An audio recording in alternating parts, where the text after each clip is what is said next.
రీసెంట్‌గా 'సూర్య' గారి ఫౌండేషన్‌లో చదువుకుని డాక్టర్లు, ఇంజినీర్లు అయ్యి ఎంతో ఉత్తీర్ణులయ్యి ఆ స్టేజ్ పైన నిలబడి వాళ్ళందరూ ఎమోషనల్‌గా స్పీచ్‌లు ఇవ్వడం మనం చూసాము. సో అయితే 'సూర్య' గారినే కంటతడి పెట్టించే ఒక అమ్మాయి అయితే స్పీచ్ ఇచ్చిందనమాట. సో ఆ అమ్మాయి ఈరోజు ఇంజినీర్‌గా ఉంది. ఆమె కష్టాలన్నీ చెప్తుంటే 'సూర్య' గారు ఏడ్చేశారనమాట. అసలు ఎవరు ఆ అమ్మాయి బ్యాక్‌గ్రౌండ్ ఏంటి? అయితే ఆ అమ్మాయి పేరు జయప్రియ అనమాట. నిజంగా ఒక హీరో అంటే సినిమాలో యాక్ట్ చేసి ప్రపంచానికి పరిచయం అయ్యాము, ప్రపంచ స్థాయికి సినిమాని తీసుకెళ్ళామంటే హీరో సినిమాల వరకు అనుకుంటారు. బట్ రియల్ లైఫ్లో హీరో ఎవరు అంటే ఖచ్చితంగా ఇప్పుడు సూర్య గారిని చాలా మంది కూడా ఇన్స్పిరేషన్గా తీసుకోవాలి అని చెప్పేసి చెప్తూ ఉన్నారు. ఎందుకంటే తను ఒక హీరో అందరికీ తెలిసిందే. బట్ తన లైఫ్ గురించే కాకుండా పేద విద్యార్థులు ఎవరైతే ఉంటారో వాళ్ళందరి జీవితం గురించి కూడా ఆయన ఆలోచించడం జరిగింది. అగరం అనే ఒక ఫౌండేషన్ ఆయన స్థాపించిన తర్వాత రీసెంట్గా 15 ఏళ్ళు పూర్తి చేసుకొని ఒక కార్యక్రమాన్ని అయితే ఆ ఫౌండేషన్ వాళ్ళు ఏర్పాటు చేసుకున్నారు. సో అక్కడ సూర్య గారికి చాలా మంది విద్యార్థులు కూడా పెద్ద సర్ప్రైజ్ ఇచ్చారు. 50 మందికి పైగానే డాక్టర్లు అవ్వడం, ఆయన చదివించినటువంటి విద్యార్థులందరూ కూడా అగరం ఫౌండేషన్లో ఎవరైతే చదువుకున్నారో వీళ్ళందరూ కూడా అంటే 50 మందికి పైగా డాక్టర్లు అయ్యారు, 1800లకు పైగా ఇంజనీర్లు అయ్యారు. మొత్తంగా 18,000 మందిని సూర్య గారు చదివిస్తున్నారు అగరం ఫౌండేషన్ ద్వారా. అంటే చదివిస్తున్నాడు అనే విషయం కాకుండా అందులో చదువుకున్న వాళ్ళు ఎంతో గొప్ప స్థాయికి వెళ్ళారు.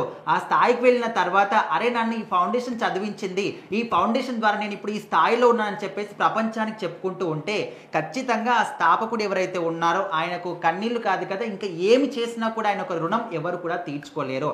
అయితే ఇప్పుడు జయప్రియ అని ఈ అమ్మాయి ఏం చెప్తుందంటే చిన్నప్పటి నుంచి కూడా మా నాన్నగారు తాగుబోతూ మా అమ్మగారిని పట్టించుకునేవాడు కాదు, మా అమ్మ ఎంత చెప్పినా కూడా ఇంకా ఆయన అంతే అని చెప్పేసి మా అమ్మ సైలెంట్గా ఏడడం.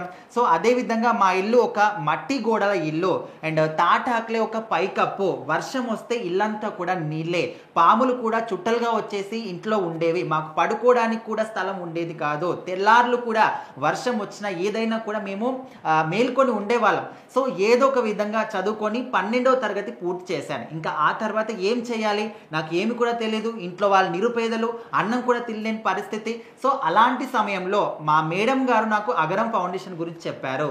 ఫోన్ నంబర్ ఇచ్చి మాట్లాడితే నాకు మంచి కాలేజీలో సీట్ ఇప్పించారు. అప్పుడు నేను బాగా చదివి పట్టుదలతోని ఏదో ఒక రకంగా నాకున్నటువంటి కళ ఏంటంటే ఏదో పెద్ద పెద్ద ఆస్తులు కొనడానికి కాదు, ఒక మంచి ఇల్లు కట్టుకోవాలి, సొంత ఇల్లు కట్టుకొని అందులో మా అమ్మా నాన్నని ప్రశాంతంగా ఉండనివ్వాలి.